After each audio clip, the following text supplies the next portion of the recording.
Hello children, in this module I will be telling you about the correct method of writing formal letters. This module relates to the requirements for class 10 CBSE formal letters. This question comes for 8 marks in the board exam. तो ये 8 marks के question में आप 8 on 8 full marks भी score कर सकते हैं. बहुत बच्चे ये सोचते हैं कि लेटर राइटिंग में फुल मार्क्स नहीं आ सकते, राइटिंग स्किल्स में फुल मार्क्स नहीं आ सकते. नहीं, बोर्ड अब काफ़ी लिबरल है और मार्किंग क्राइटेरिया अगर आप एक्चुअली फॉलो करें तो it is very much possible that you score full. If not full at least 7.5 is very very very much possible. इस मॉड्यूल में हम क्या करेंगे, हम देखेंगे कि फॉर्मल लेटर्स कौन कौन से बोर्ड में टेस्ट होते हैं. सेकेंडली, उनको क्रिएट करने के लिए what are the points that are required, क्योंकि whenever you are writing a board answer, board में जब आप आंसर्स लिखते हैं they go for correction to various teachers who are selected by the board. अब वो जो टीचर्स जब चेक करते हैं वो एक कॉमन क्राइटेरिया फॉलो करते हैं जिसको बोलते हैं मार्किंग स्कीम. तो हमें मार्किंग स्कीम के हिसाब से ही लिखना होगा. तो ये नहीं है कि आपको लेटर लिखनी आती हो, उसके ज़्यादा ये ज़रूरी है कि मार्किंग स्कीम में कैसी लेटर डिमांड की जाती है. This you have to understand. So board की प्रैक्टिस के लिए, बोर्ड की प्रिपरेशन के लिए हमें मार्किंग स्कीम को अंडरस्टैंड करना है और अपने क्रिएटिविटी को हमें बाद में देखना है. तो important points according to marking scheme. उसके बाद हम देखेंगे की ट्रिक्स कि आप कोई पॉइंट मिस ना करें. आप किस तरह से अपने स्टाइल को ऐसे प्रेजेंटेबल बनाएं कि आप जो लिख रहे हैं पेपर चेकर को आपके लिखे हुए पॉइंट्स दिखाई दें. You have to make them visible. तो वो कैसे करें. और फाइनली कुछ नए टर्म्स सीखेंगे जो कि आपकी लेटर को प्रॉपर, परफेक्ट, टेक्निकल बनाते हैं, जिससे पता लगता है कि बच्चे का level of understanding language, implementation, usages of language अच्छा है. हम वो टर्मिनोलॉजी सीखेंगे. साथ ही I will tell you the common mistakes that children do in attempting a letter writing question. तो इन सभी बातों को इस मॉड्यूल में हम डिस्कस करेंगे और एंड में एक दो एग्जाम्पल्स भी लूँगी. उसके बाद हम देखेंगे कि किस तरह से फॉर्मल लेटर्स को टेस्ट किया जाता है. हर पॉइंट में मैं आपको ये बताऊंगी कि किस सेक्शन के कितने मार्क्स हैं बोर्ड की मार्किंग स्कीम में और आप उनको सिक्योर कैसे करेंगे. So let's proceed. तो इस 8 मार्क्स के क्लास 10 के बोर्ड एग्ज़ाम के फॉर्मल लेटर राइटिंग के क्वेश्चन को हम बहुत सीरियसली लेने वाले हैं और प्लीज़ इस वीडियो को एंड तक वॉच कीजिएगा, because at the and, exactly at the end I'm going to give you some bonus tips about what mistakes children do और आपने उन गलतियों को से कैसे बचना है, क्योंकि वो गलतियाँ हम सब इंसान हैं. क्लास 10 का हर बच्चा वही गलतियाँ करता है. तो मैं अपने एक्सपीरियंस के साथ शेयर करूँगी और एक दो टिप्स दूंगी कि कौन से मिस्टेक्स हैं जो आप करने वाले होंगे पर आपने उनसे बचना कैसे है. So let's proceed. Types of formal letters in class 10. Now this question comes for 8 marks. I told you, and there are two kinds of categories of letters that are there in class 10. First of all, there is business letters. अब business letters 4 तरह की होती हैं, 3 तरह की होती हैं बिल्कुल ही primarily: letter for inquiry, letter for placing order, letter for complaint. पर इसी की एक सब कैटेगरी है cancellation of order, जिसको कंप्लेंट के तरह से ही माना जा सकता है. अब इन्हीं के अंडर आता है reply to all these letters. अब क्लियरली बोर्ड में नहीं लिखा है आपकी गाइडलाइन में कि रिप्लाई आएंगी या वो नहीं आएंगी. तो हमें मान के चलना है कि क्योंकि बिजनेस लेटर्स का part replying to a business letter भी है, तो उसमें आपने कैसी तरह की बात करनी है. तो मैं इसमें ये भी मान के चल रही हूँ कि आपको रिप्लाई के लिए भी कुछ प्रिपेयर्ड रहना पड़ेगा, क्योंकि बोर्ड ऑनेस्टली सेइंग थोड़ा सा अनप्रिडिक्टेबल है. 2 साल पहले लेटर राइटिंग के क्वेश्चन में बहुत एक्सपेक्टेशन नहीं थी, बट आर्टिकल आया जो कि ब्लूप्रिंट के अकॉर्डिंग नहीं एक्सपेक्ट किया था बहुत टीचर्स ने और बहुत से स्कूल्स ने भी. तो थोड़ा सा हमें वाइड होकर चलना पड़ेगा, क्योंकि आपको ये सभी तरह की जो बिजनेस लेटर्स हैं हमें उनको प्रिपेयर करके मान के चलना पड़ेगा that they can be tested. And definitely उनमें कुछ भी ऐसा चैलेंजिंग नहीं है जो कि एक क्लास 10 का बच्चा नहीं कर सकता. Finally, very commonly known and very commonly done in all the schools, letters to the editor, that also comes in writing formal letters. सबसे पहले मैं आपको बताऊं कि 6 मार्क्स का टोटल ये क्वेश्चन है, इसमें फॉर्मेट का 1 मार्क है. So on the top I have written their format 1 mark. And format में एलिमेंट्स क्या होते हैं फॉर्मल लेटर के, हमने इस पार्ट में we have to understand this. So please see the box in the centre. First comes sender's address, then date, उसके बाद आएगा रेफरेंस नंबर। अब रेफरेंस नंबर हर एक लेटर में नहीं होगा, it will come only in business letters, and that also, वो भी तब जब जो लेटर लिखने वाला है sender is a designated person in a company. जब कोई बिजनेस लेटर किसी और बिजनेस एक्सचेंजेस में लिखी जा रही है जहाँ पर दोनों रिसीवर और सेंडर दोनों कंपनीज हैं, दोनों ऑफिशियल्स हैं किसी ना किसी कंपनी के, तो वहाँ पे रिकॉर्ड कीपिंग बहुत डिटेल में रखी जाती है हर एक कंपनी में। तो इसलिए रेफरेंस लेटर्स के नंबर्स लगाए जाते हैं, इन नंबर्स को बोला जाता है उस लेटर का रेफरेंस नंबर। तो अगर तो कोई एक आम इंसान है हमारे मेरे जैसा या आपके जैसा जो अपने घर के लिए किसी ऑफिस में लेटर लिख रहा है कुछ सामान खरीदने के लिए या कुछ कैंसिल करने के लिए कोई ऑर्डर, अगर हम पर्सनल यूज़ के लिए लिख रहे हैं तो ये रेफरेंस नंबर नहीं आएगा। अगर हम इसको as a part of a company, अगर मैं कहीं पे मैनेजर हूँ और मैं किसी और कंपनी को लेटर लिख रही हूँ तो ये रेफरेंस नंबर आएगा। ये हमें समझना है। It is written in business letters only and that too when sender is a designated person in a company. और ये कंपलसरी भी नहीं है, बहुत स्कूल्स में ये रेफरेंस नंबर करवाया जाता है फॉर्मेट के पार्ट में, but from the side of CBSE I have not been able to find any solid requisition that reference number has to be in the format. So it is always better if you write it. This shows that you understand the things in a better way. Next comes receiver's designation and receiver's address. अब receiver कौन होगा? ये letter हम directly कोई भी letter किसी address पे नहीं जाती, एक पर्टिकुलर पर्सन उसको रिसीव करने के लिए रिस्पॉन्सिबल होता है। वो चाहे तो मैनेजर होगा, चाहे तो एडिटर होगा अगर वो लेटर टू एडिटर है, चाहे वो कोई PA टू द प्रिंसिपल हो सकता है, चाहे वो कोई फ्रंट ऑफिस एग्जेक्टिव हो सकता है, चाहे वो रिसेप्शनिस्ट हो सकता है, कोई सेल्स मैनेजर हो सकता है। मैंने बहुत सारे डेजिग्नेशंस के एग्जांपल्स बोले। तो किसी भी एड्रेस, रिसीवर के एड्रेस को लिखने से पहले वी राइट डेजिग्नेशन, कौन सा बंदा उस अथॉरिटी पे है जो इस लेटर को रिसीव करेगा। तो आप एक पर्टिकुलर पर्सन के थ्रू उस कंपनी से बात करते हैं, so you must write designation.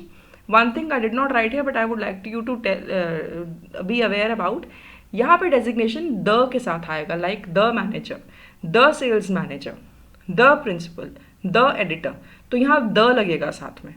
और उसके बाद एड्रेस जो 2 या 3 लाइन्स में you will write accordingly, mostly it is given, otherwise you will have to see, we can create it. Then comes subject.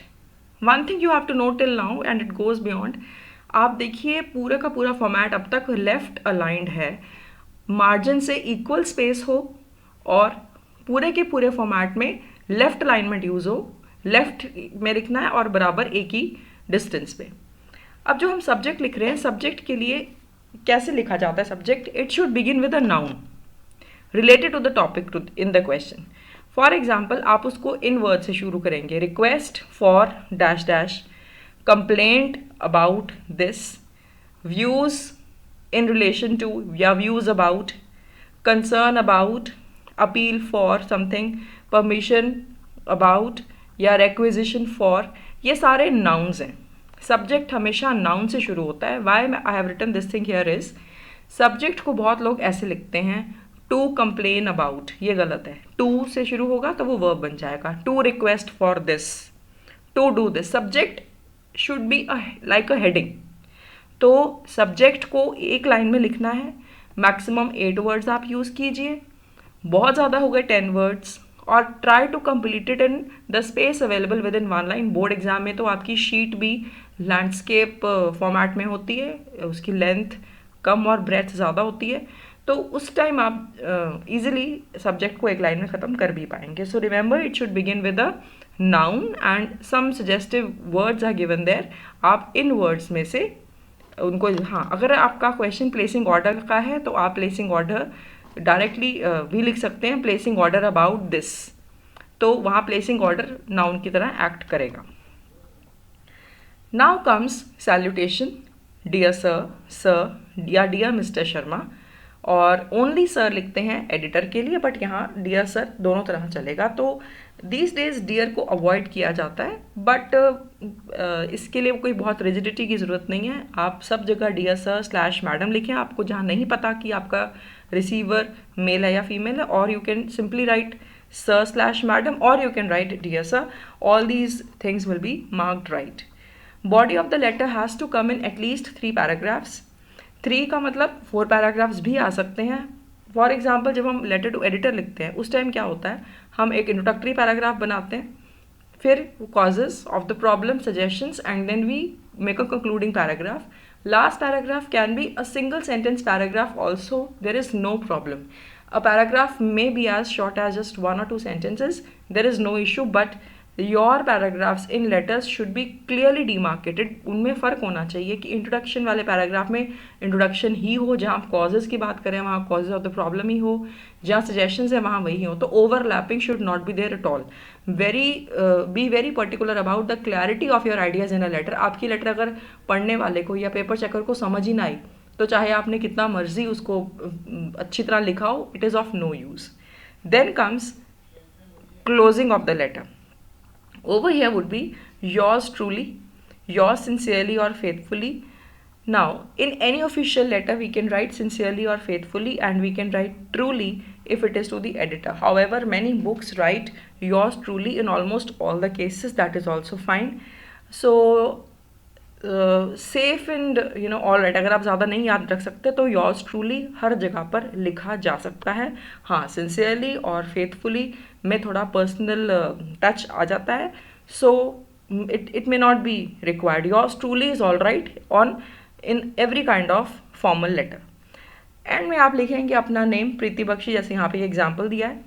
One more thing, now after this name you have to mention your designation.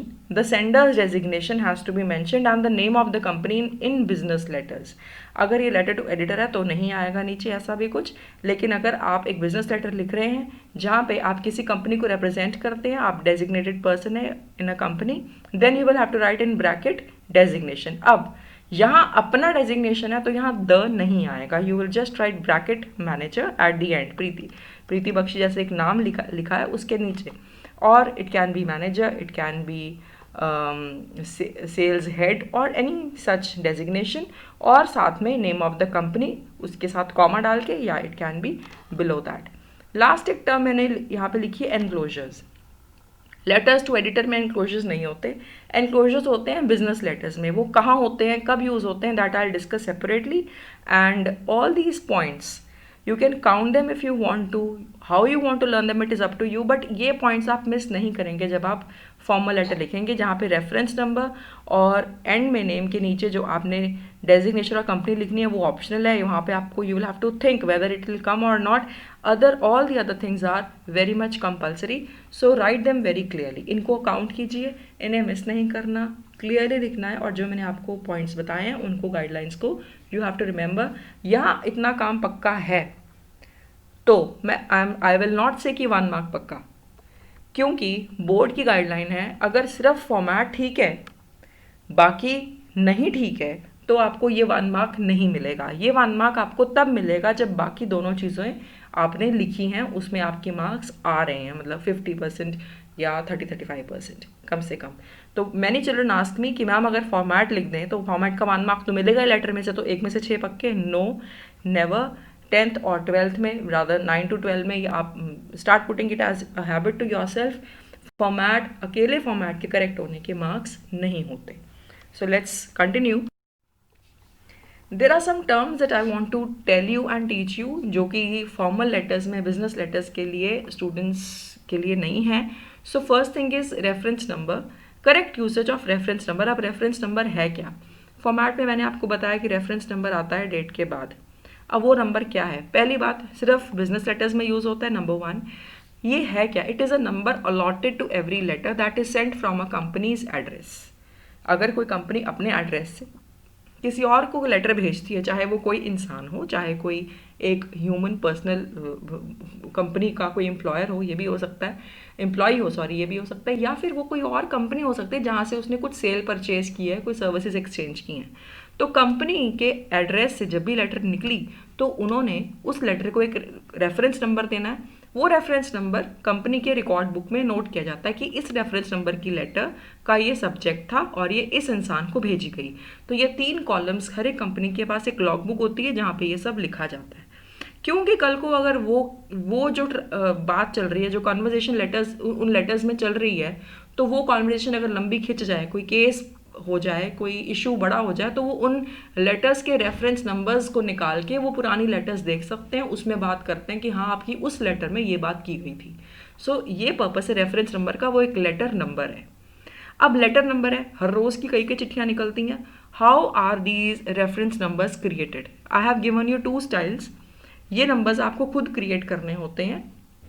For example देखो, इनमें slash होती है हमेशा, तो slash के बाद एक indication होगा मंथ और ईयर का।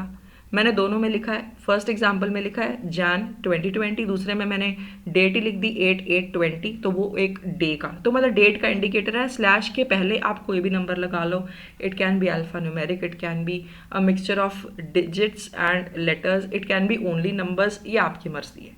You can create it in any way, it is up to you. So it is a combination of letters, numbers and dates. Now where to write, ये बहुत कंफ्यूजिंग कई बच्चों को लगता है, समझने वाली बात है। फर्स्ट ऑफ ऑल मैंने आपको बता दिया कि रेफरेंस नंबर क्रिएट किया जाता है, किसी लेटर को एक नंबर लगा के दिया जाता है। तो ये जो हमारा लेटर हमने अभी हम लिख रहे हैं, उसके ऊपर जो रेफरेंस नंबर हमने लगाया वो कहाँ पे आएगा? वो ऊपर ही आएगा, डेट में, यानी कि सब्जेक्ट में। So case 1, a new number is given to the present letter, the letter that we are writing, that is a new number given to the present letter. ये एक फर्स्ट केस है। कहाँ लिखा जाता है? Create any number to the business letter you are writing, and this will be only if you are writing for a company. And where do we write it? We write it after the date in the format. Case 2, दूसरी जगह जहाँ पे reference number हम use करते हैं। अब समझिए, कभी कभी हम कोई लेटर ऐसे ही लिख रहे हैं जिसके पहले हमें जिसको भी हम लेटर लिख रहे हैं उसको ये बोलना है कि हमने जी पहले भी आपसे ये बात की थी। तो वो कैसे की थी? वो किसी लेटर में की थी, या तो उन्होंने हमसे कोई बात की थी या हमने उनसे कोई बात की थी। जो भी बात है वो अगर किसी पिछली लेटर का एक रेफरेंस दे रहे हैं, then we will have to tell कि इन योर लेटर और इन आवर लेटर, कौन सी लेटर जिसका डेट एक डेट बताएंगे एंड रेफरेंस नंबर एक रेफरेंस नंबर बताएंगे। तो यहाँ पे रेफरेंस नंबर यूज हो रहा है किसी पुरानी लेटर को रेफर करने के लिए। तो ये जब हम करते हैं, this we do in the introductory paragraph, especially in cases when we are placing an order. Placing an order क्यों? क्योंकि हमने उसी इंसान से या उसी कंपनी से पिछली लेटर में, लेटर ऑफ इंक्वायरी में, उससे हमने क्या मांगा था? कैटलॉग मांगा था, इंक्वायर करा था उसके प्रोडक्ट्स के बारे में।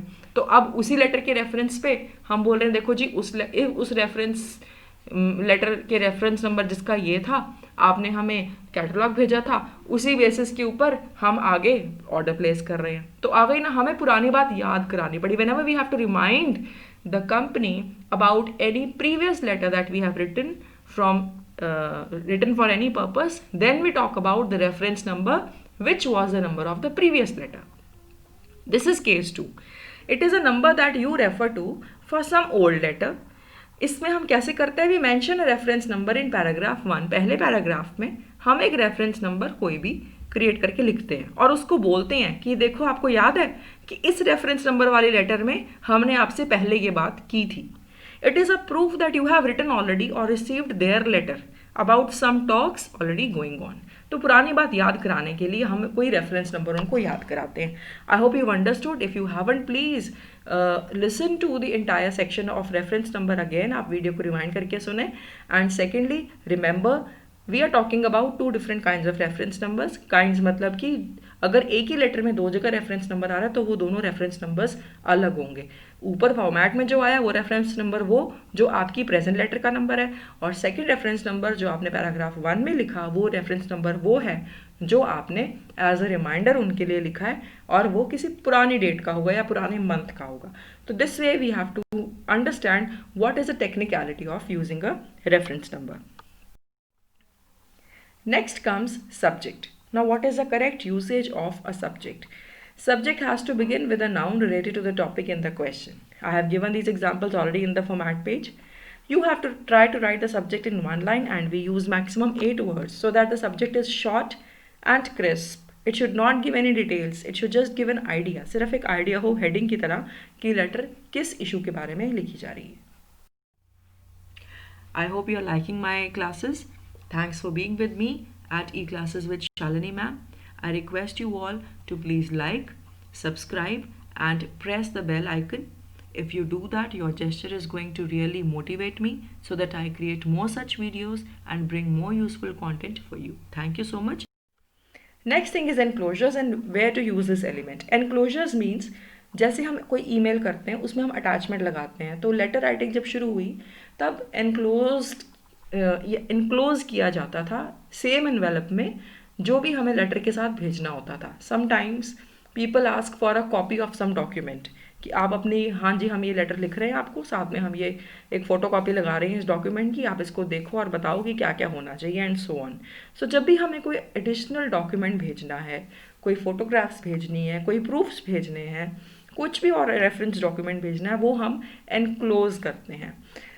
तो हम क्या करेंगे, जब पूरी लेटर ख़त्म हो जाएगी तब एक लिखेंगे एनक्लोजर और उनको नंबरिंग करके लिखेंगे, नंबर देम करेंगे और हेडिंग्स की तरह लिखेंगे टर्म्स एंड कंडीशंस. और हमने क्या भेजा, मे बी कैटलॉग भेजा नंबर 3, बिल या इनवॉइस भेजा, या नंबर 4 हो सकता है कॉपी ऑफ बिल भेजा. So we will number them and we will send them.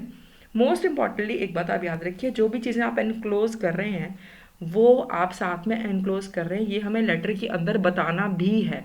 ये नहीं कि आप बता कुछ नहीं रहे हो कि मैं ये सब भेज रहा हूँ और आपने नीचे एनक्लोजर हेडिंग लिख के 1-2-3 चीज़ें लिख रखी हैं कि भाई मैं भेज रहा हूँ. भाई आपको लेटर में बताना भी है that I am sending some documents or something whatever which is being enclosed, जो मैं साथ में एनक्लोजर में लगाकर भेज रहा हूँ. तो आपको उसकी लाइन भी, सेंटेंस भी लिखकर बताना पड़ेगा. Next let's talk about the content. अब कंटेंट है 4 मार्क्स का. हमने 8 मार्क्स तक पहुंचना है, 1 मार्क फॉर्मेट में करके आए हैं, 4 मार्क्स का कंटेंट है, बाकी बचे 3 मार्क्स एक्सप्रेशन के हैं. What I want you to understand इस कंटेंट को सबसे ज़्यादा इंपॉर्टेंस दी जा रही है. इसको 4 marks, 50% marks out of 8 are given to content. तो कंटेंट क्या होगा? I told you all that content has to be in first of all minimum 3 paragraphs. Minimum 3 का मतलब आप 4 पैराग्राफ्स भी बना सकते हैं. फर्स्ट ऑफ ऑल ये. दूसरा, अब कंटेंट का जो पहला पैराग्राफ होगा that is called introductory paragraph. अब आपको मैं क्लियरली बताऊंगी कि इंट्रोडक्टरी पैराग्राफ में रिक्वायर्ड है कि आपकी ओपनिंग लाइंस इंट्रोड्यूस करें. अगर वो फर्स्ट टाइम लिख रहे हैं, it should be the introduction of the writer then, or the writer whomsoever the writer represents. So first of all, introductory paragraph must have introduction of the writer. If you are writing to the receiver for the first time, this can be in case of writing to editor or writing a letter for inquiry.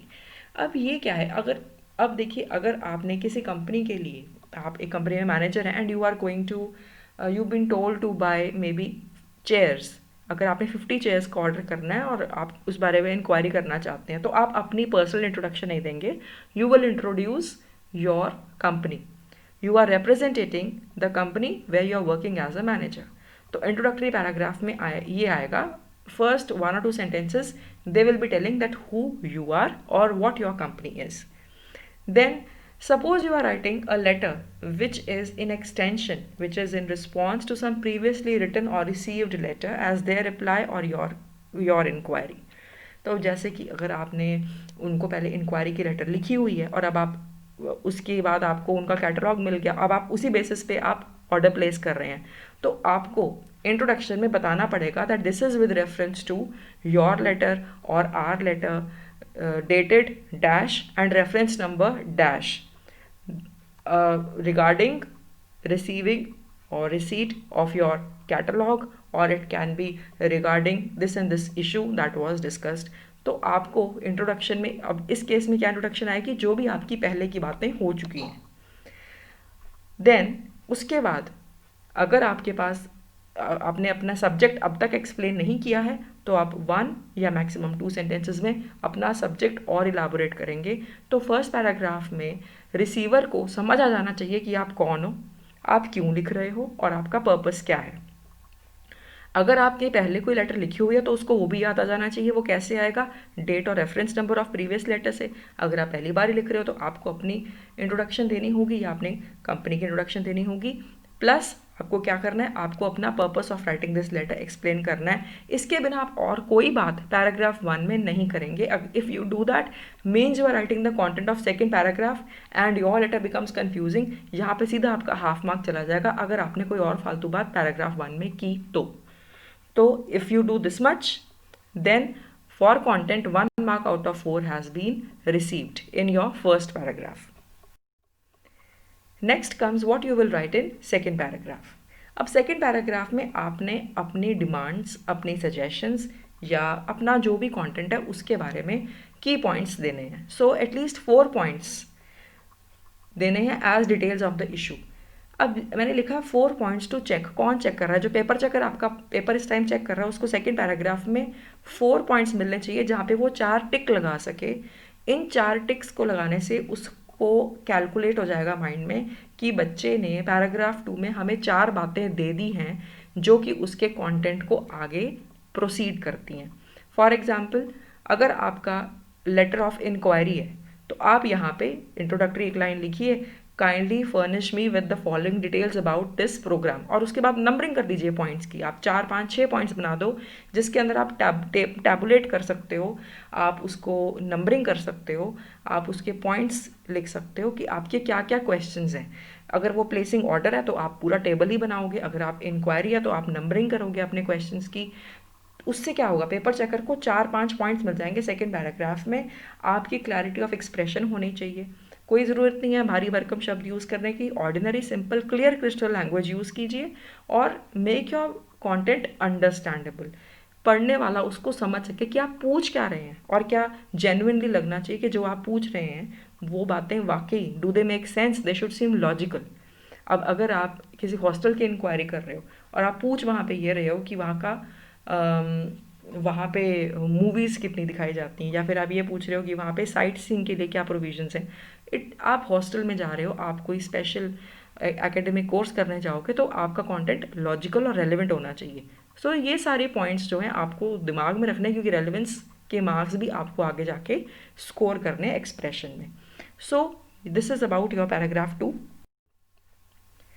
Paragraph 3, अगर paragraph 3 आपका अच्छा तो आपके बचे हुए जो आपका half mark है, पैराग्राफ 2 में आपने 2.5 से 3 नंबर ले लिए, 2 या 2.5 नंबर ले लिए, पैराग्राफ 1 में आपने 1 मार्क ले लिया। अब आपका बचा हुआ हाफ या 1 मार्क, जो भी आपका 4 मार्क्स में से बचता है वो आपका पक्का हो जाएगा। वैसे तो पैराग्राफ 1 और पैराग्राफ 2 तक आप कंटेंट के मार्क्स माइंड में एग्जामिनर पक्के कर लेता है, आपको दे चुका होता है। फिर भी जब वो पैराग्राफ 3 पढ़ता है तो वो इम्प्रेस हो जाता है। अब आपने सिर्फ रैपिंग करनी है, आपने सिर्फ एग्जामिनर को इम्प्रेस करना है कि हाँ जी हमने सारी बात कर ली और हमारी सारी बात अब खत्म हो चुकी है। तो आपकी winding up of the letter, concluding lines clear crystal हों।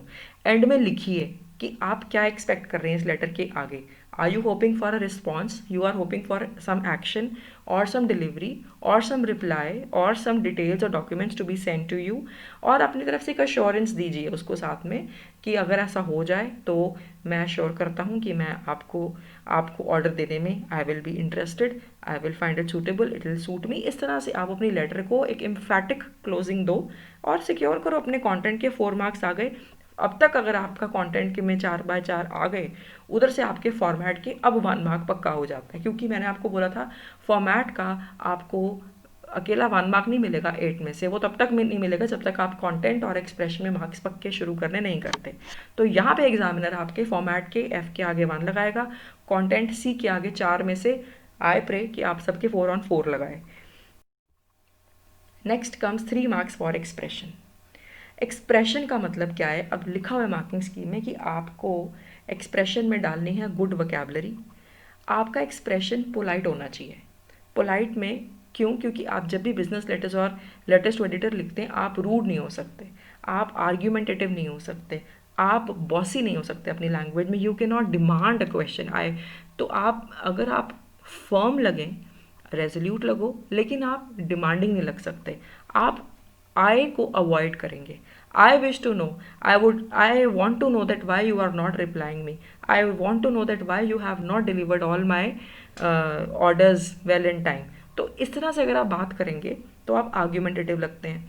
Mostly business letters are written on behalf of a company, तो आप आई नहीं, आप वी बोल के चलो।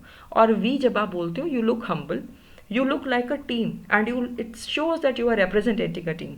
So that makes you more presentable, that makes your writing more good to read and pleasant to read, और थोड़ा एक पढ़े लिखे वाला एक फॉर्मल अप्रोच आता है आपके लेटर में.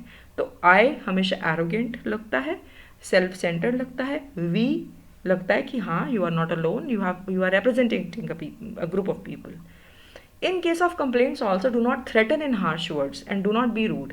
बहुत बच्चे लेटर्स लिखते हैं that I will take the case to police, I will go to the court, I will not leave you. इस तरह की बातें नहीं लिखनी है. आप अपनी लैंग्वेज को माइल्ड करो, उसको ब्यूटिफाई करो. आप ऐसी लैंग्वेज लिखो कि पढ़ने वाले को पता लगे कि आपकी जेन्युइन कोई प्रॉब्लम है. आप फर्म हो, रिस्पेक्टेबल लैंग्वेज यूज़ करो ताकि आपकी प्रॉब्लम सॉर्ट आउट हो. ये नहीं कि आपकी लेटर जो रीड कर रहा है वो और इरिटेट हो जाए और वो आपसे भी ज़्यादा गुस्से में आ जाए. So you have to be very professional and you have to be very formal. Check your spellings, sentence formation and sequence of ideas. बहुत बच्चे क्या करते हैं, उलट पुलट कर देते हैं लेटर को, खास करके कंटेंट वाले पैराग्राफ में. बहुत सी बातें कंटेंट की पहले तो वो लिख देते हैं थर्ड पैराग्राफ में. पता नहीं क्यों वो सेकंड पैराग्राफ की डिटेल थर्ड पैराग्राफ में गुजार लेते हैं. थर्ड पैराग्राफ का पर्पस सिर्फ और सिर्फ कंक्लूजन है.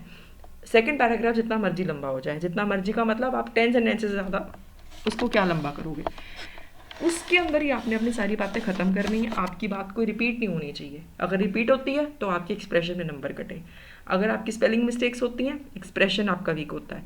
सीक्वेंस ऑफ आइडियाज़, पहले आप किसी भी बात के बारे में आप अपनी क्वेरीज देते हैं तो पहले अगर सपोज आपको हॉस्टल की क्वेरी देनी है तो ऑब्वियसली सबसे पहले आप क्या पूछोगे, आप फीस पूछोगे, फिर आप नंबर ऑफ़ कोर्सेज पूछोगे, फिर आप अकोमोडेशन पूछोगे, फिर आप फूड सप्लाई, मेस और उसके एक्सपेंसेस पूछोगे.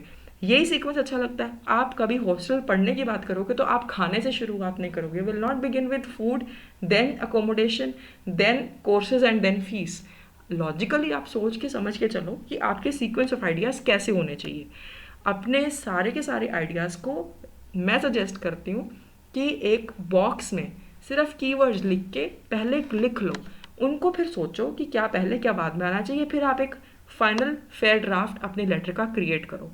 अगर आप ऐसा करोगे आपके हॉच पॉच नहीं होगा, आपकी कोई कटिंग नहीं होगी, आपकी कोई भी प्रॉब्लम लैक ऑफ क्लैरिटी में एक्सप्रेस नहीं होगी. आपकी लेटर बहुत अच्छी लिखी जाएगी.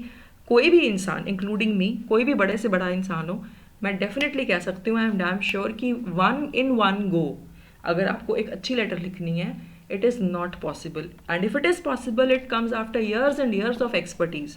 तो आप लोग स्टूडेंट्स हो, आप सिर्फ अभी क्लास 10 में हो, इवन अगर आप क्लास 12 में भी हो, आपने इतनी बिजनेस लेटर्स नहीं लिखी हैं लाइफ में कि आपको इतना एक्सपीरियंस हो कि आप एक ही बारी में एक बहुत अच्छी लेटर लिख सको. तो एक बॉक्स बनाओ, रफ बॉक्स, उसमें पेंसिल वर्क करो, कुछ कीवर्ड्स लिखो उसी पेपर पे, राइट साइड पे लिखो छोटा सा बॉक्स बना के, और उसके बाद उनको फाइनली एक फेयर ड्राफ्ट की शेप दो. आपकी लेटर बहुत अच्छी होगी. अगर आप ऐसा करोगे तो आपके एक्सप्रेशन तभी अच्छा होगा. अगर आप if you think that in 1 go you can write a very beautiful letter, as a teacher I have not seen many children who would be able to do that. Definitely जिनके full marks आते हैं, या तो आपने घर में practice बहुत ज़्यादा करी हो, इसी मेथड से प्रैक्टिस करो ताकि आपके पेपर में आइडियाज़ आ जाएँ. तो आप देखिए मेरे तरफ से सजेशन था, I hope it works. So go for some rough work और उसके बाद एक फाइनल ड्राफ्ट बनाओ. आपकी लेटर सबमिट करने से पहले उसको चेक करो, is it easy to understand. ये ना हो कि पढ़ने वाला पढ़ के कन्फ्यूज ही हो जाए. पेपर चेकिंग करने वाले को पॉइंट्स मिलने चाहिए कंटेंट में. क्या 4-5 पॉइंट दिख रहे हैं फॉर्मेट में, कोई पॉइंट छूट तो नहीं रहा. इंट्रोडक्शन में 2 बातें बताई वो हैं, एक्सप्रेशन में कितनी है स्पेलिंग मिस्टेक्स, कितनी बातें हैं जहाँ पे आपने कोई गलत वर्ड्स यूज़ करे, कहीं आप रूट तो नहीं लग रहे. ये सारी बातें आप अपने आप को खुद find it your self and you have to make it very clear. If you make it too difficult, you lose marks because it is a letter. It is not a speech or article जहाँ पे आपने high level की philosophical बातें करनी है. Letter है, सामने वाले से आपने क्लैरिटी से बात करनी, किसी इशू को सॉल्व करना है. सो लेटर को लेटर की तरह लिखिए. Most common mistakes the children make. अब मैं लास्ट आपको पीस देने वाली हूँ, ये एक बोनस है इस वीडियो के लिए. यहाँ पे आपको समझ आएगा कि लेटर राइटिंग में मार्क्स जाते क्यों हैं. सबसे बुरा काम जो बच्चे करते हैं लेटर राइटिंग में, जहाँ पे टीचर्स को देख के इरिटेशन हो जाती है, cutting, over writing, untidy presentation. अगर आपकी लेटर की शक्ल ही अच्छी नहीं है, उसकी चाहे जितना मर्जी अच्छा लिखा हो, all teachers who are checking your papers they are humans first of all and they don't know you. तो बोर्ड एग्जाम में आपके सीधे 50% मार्क्स जा सकते हैं अगर आपकी लेटर में अनटाइडी प्रेजेंटेशन है, कटिंग है, ओवर राइटिंग है, एरो, कुछ पॉइंट भूल गए बच्चे ऊपर लिख देते हैं, उसको साथ एक कर्वी सा एरो बना देते हैं कि देखो जी यहाँ पे ये आना था, यहाँ पर वो रह गया। नहीं, इसीलिए मैंने आपको बोला कि रफ वर्क करो साइड में बॉक्स में, आपको पता हो कि आपने क्या लिखना है और आप कुछ भूलो ना। और अगर एक आध चीज़ भूल भी जाती है, एरोज घुसाने से अच्छा उसको छोड़ ही दो, शायद वो ना भी नोटिस हो। एरोज घुसाएंगे तो पता भी लग जाएगा कि आप भूल गए थे उसको। Missing and inserting left out points, मैं यही बोल रही थी। और स्टेप्स अपने लेटर के जो भी मिसिंग हैं उनको इंसर्ट करते हो। अगर आप ऐसे काम करते हो, आप एक फर्स्ट ग्लांस में you lose marks right away. Subject, बहुत बच्चे डायरेक्ट कॉपी पेस्ट करते हैं क्वेश्चन में, वो क्वेश्चन में ढूंढते हैं हाँ जी यहाँ से लेके यहाँ तक सब्जेक्ट है, ये कॉपी पेस्ट करो। नो, आपको मैंने सिखाया सब्जेक्ट कैसे लिखना है, उसे क्रिएट करो। हो सकता है कॉपी पेस्ट करने के चक्कर में आप कुछ गलत ही लिख दो। Many a times children do not understand the question carefully. मैंने ऐसे भी केसेस देखे जहाँ पे क्वेश्चन आर्टिकल राइटिंग का था, बच्चे लेटर लिख रहे हैं। जहाँ पे क्वेश्चन पोस्टर मेकिंग का था, क्लास 12 में आता है, पोस्टर का था, बच्चे वहाँ लेटर लिख रहे हैं। जहाँ पे क्वेश्चन स्पीच का था, वहाँ बच्चे लेटर लिख रहे हैं, या वाइस वर्सा। तो बच्चे क्वेश्चन समझो, टेक अ पेंसिल, जब आप क्वेश्चन को रीड करते हैं, क्वेश्चन में से क्या क्या लिफ्ट हो सकता है उसको अंडरलाइन करो। आपको यहाँ बोनस टिप एक और दे रही हूँ। सीबीएसई कहती है कि जितने भी वैल्यू पॉइंट्स, जितने भी इनपुट्स क्वेश्चन में गिवन है, जैसे कि address, name of the character या कुछ और पॉइंट्स, अगर वैल्यू पॉइंट्स दिए हैं, कुछ क्लूज गिवन है, जो भी क्वेश्चन में से लिफ्ट होने वाला है, आपको कंपलसरी है कि वो सारा का सारा अपने आंसर में यूज़ करना ही करना है, आप वो नहीं छोड़ सकते। If you leave those points you lose marks. Secondly, जो आपको एडिशनल यूज़ करना वो तो करना ही है, बट जो क्वेश्चन वाला है you can not leave that. तो क्वेश्चन को पहले ध्यान से पढ़ना है, क्वेश्चन में से कौन से पॉइंट्स जाने हैं आंसर में, आप उनको ज़रूर इंक्लूड करो। कहाँ होने, सही जगह पे इंक्लूड करो। ये नहीं कि आपको लास्ट पैराग्राफ में याद आया, अरे क्वेश्चन तो देखा नहीं, उसमें ये भी निकलता है, तो लास्ट पैराग्राफ में घुसा दिया। No, be very very clear. Then yours truly और योर्स सिंसियरली, ये जो वर्ड्स हैं, सिंसियरली के स्पेलिंग्स, 60% बच्चे लेटर राइटिंग में सिंसियरली की स्पेलिंग्स गलत करते हैं। सिंसियरली की स्पेलिंग ठीक होते हैं तो कैपिटल एस लगाते हैं। योर्स ट्रूली में गलत लिखते हैं, मैंने यहाँ पे लिख के दिखाया, स्ट्राइक थ्रू कर दिया। जो गलत है उसको ऐसे नहीं लिखना। योर्स में अपोस्ट्रोफी एस लगाते, नहीं होता योर्स में अपोस्ट्रोफी एस। और ट्रूली का ट्री कैपिटल नहीं होता, सिंसियरली का एस कैपिटल नहीं होता। जैसे मैंने लिखा है 0.5 के आगे, उसको देखिए, yours truly simple, yours sincerely simple, ऐसे लिखना आपने। और एक बड़ी common mistake letter to editor में जो लोग करते हैं, बहुत बारी करते हैं, आमतौर पे क्वेश्चन आता है, write this letter to the editor of a national daily expressing your concern about the problem. अब मैंने क्वेश्चन की आपको स्टेटमेंट बोली, आपने ध्यान से सुनी, मैं दोबारा बोलती हूँ, write a letter to the editor of a national daily expressing your concern about the problem. अब नेशनल डेली का मतलब क्या है? नेशनल डेली का मतलब है नेशनल, नेशन वाइड सर्कुलेट होने वाला न्यूज़पेपर जो डेली छपता हो, जो डेली पब्लिश होता हो। तो नेशनल डेली का मतलब नेशनल, पूरे नेशन में डेली, डेली वाला न्यूज़पेपर। ये कोई नेम नहीं है न्यूज़पेपर का। न्यूज़पेपर का नेम आपने डालना है बीच में, that can be the Hindustan times, the Hindu, the times of India, etcetera, कुछ भी। बहुत से बच्चे नेशनल डेली को ही नेम ऑफ न्यूज़पेपर मान के उसको फॉर्मेट में एज इट इज लिख देते हैं। No, be very careful. ये मिस्टेक्स थी जो मैंने अपने इतने लंबे करियर में रेपिटेटिवली देखी हैं, पहले दिन से देखती आ रही हूँ, आज तक देखती आ रही हूँ। बच्चे लेटर राइटिंग में ये गलतियाँ करते हैं, बहुत करते हैं।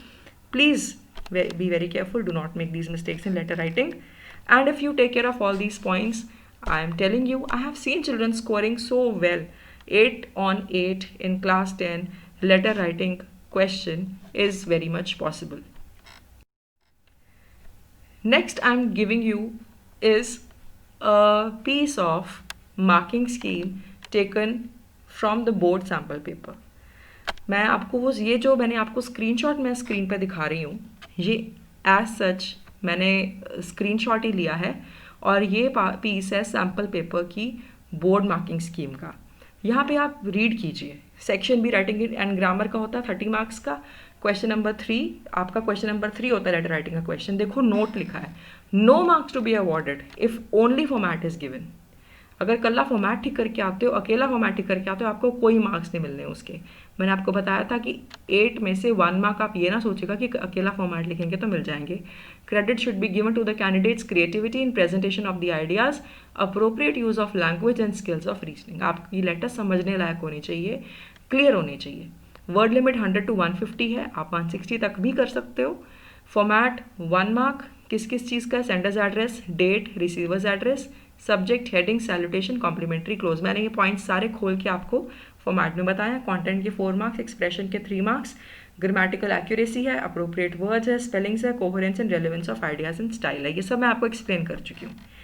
बाकी नीचे बोर्ड सजेस्टेड वैल्यू पॉइंट्स भी देता है। मैं आपको ये इसलिए दिखाना चाहती हूँ क्योंकि जब भी आप कोई क्वेश्चन बोर्ड में आता है तो नीचे सजेस्टेड वैल्यू पॉइंट्स लिख कर टीचर्स को दिए होते हैं कि देखो जी इसके अंदर बच्चा ये बता सकता है कि आप placing an order to Apple in company, और ऑर्डर की डिटेल क्या होगी, मेंशनिंग द एसेसरीज नीडेड और detail about the quantity, delivery date, mode of payment. ये उन्होंने जनरल कुछ पॉइंट्स दे दिए, साथ में लिख दिया any other relevant point to be given credit.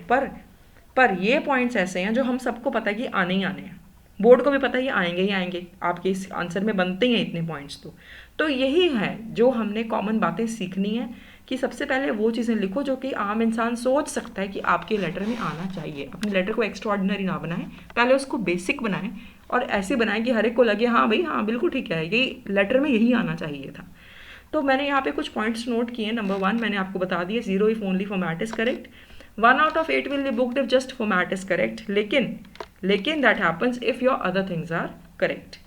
So maximum share of your marks out of 8 is 4 marks, which is in content, and only 3 out of 8 marks are at risk if your grammar is poor. ये मैं आपको बात बताना चाहती थी। बहुत बच्चे सोचते हैं हमारी इंग्लिश अच्छी नहीं है, हमारी स्पेलिंग मिस्टेक्स बहुत हो जाती हैं, हम इम्प्रेसिव लैंग्वेज नहीं लिख सकते।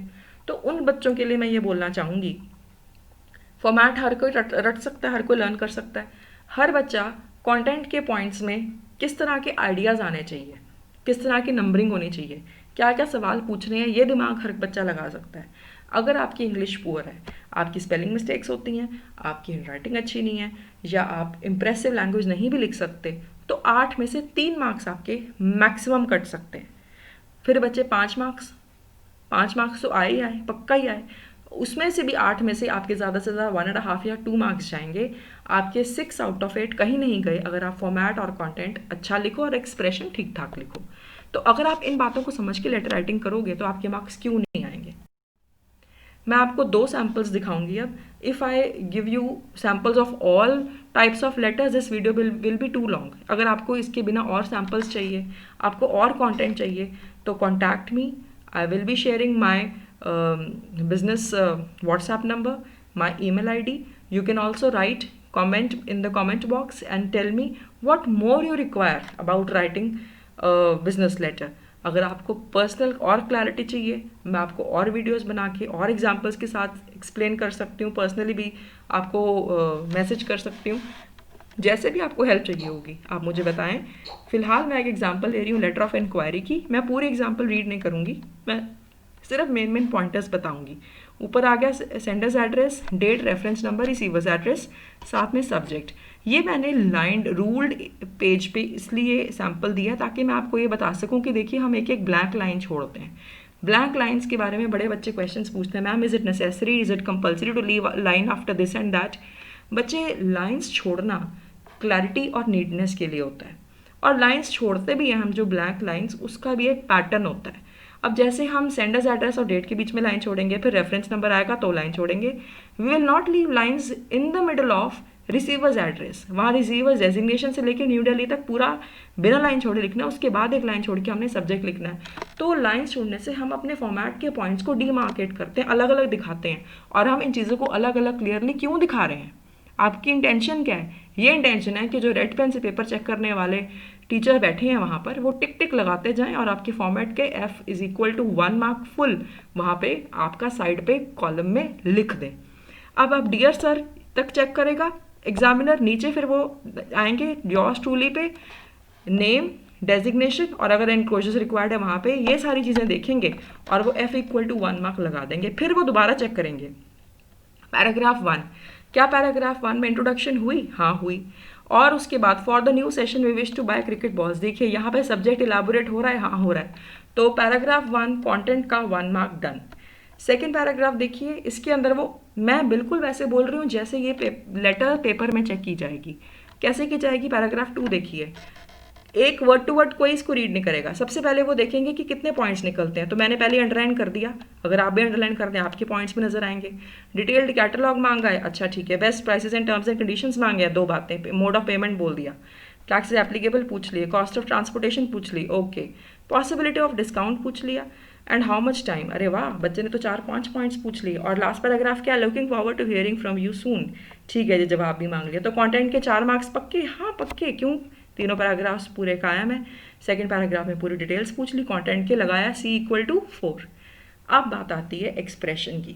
अब वो री चेक करेंगे आपके कंटेंट वाले 3 पैराग्राफ्स को।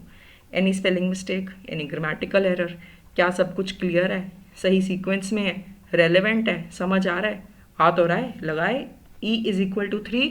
और ये तीनों बाइफर्केशन आएगी राइट साइड पे, और लेफ्ट साइड पे एक सर्कल डलेगा। 8/8 आपके marks full, letter of inquiry में फुल मार्क्स। तो इस तरह से आपकी लेटर चेक होगी। एग्जामिनर ने किस नज़र से चेक करना है मैंने आपको समझा दिया।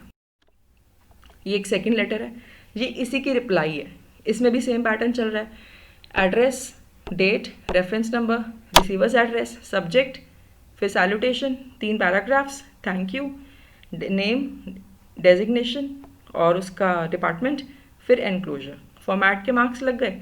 फिर ऐसे ही पैराग्राफ 1 चेक किया, उसके अंदर देखिए रेफरेंस नंबर डला हुआ है और एक रेफरेंस नंबर ऊपर था। ये दोनों डिफरेंट है, ये मैंने आपको बताया था कि इन दोनों का डिफरेंस क्या होता है। उसको आप दोबारा देखिए, रीड करिए, आपको समझ आएगा। और उसके बाद सेकेंड पैराग्राफ और थर्ड पैराग्राफ, इसका कंटेंट और एक्सप्रेशन के अकॉर्डिंगली मार्क्स लगाएगा एग्जामिनर। और यहाँ पर भी अगर आपकी लेटर ऐसे क्लियर होगी तो डेफिनेटली आपको 8/8 मार्क्स मिल जाएंगे। सो ये था हमारा लेटर राइटिंग का पूरा मॉड्यूल। हाँ डेफिनेटली आपको टाइम लगा इसको समझने में, पर मैं इंश्योर करती हूँ इस वीडियो में आपने एक एक चीज़ अगर आप नोट कर लें तो लेटर राइटिंग के आपके 8 मार्क पक्के हैं। So that was all from e classes with Shalini ma'am. Thank you so much for listening and more thanks to you that you have done something beneficial for your English exam. Keep excelling in English, keep watching good content, keep in touch with good teachers, keep learning from them, take their blessings and take their learnings. All the best, keep excelling. Bye.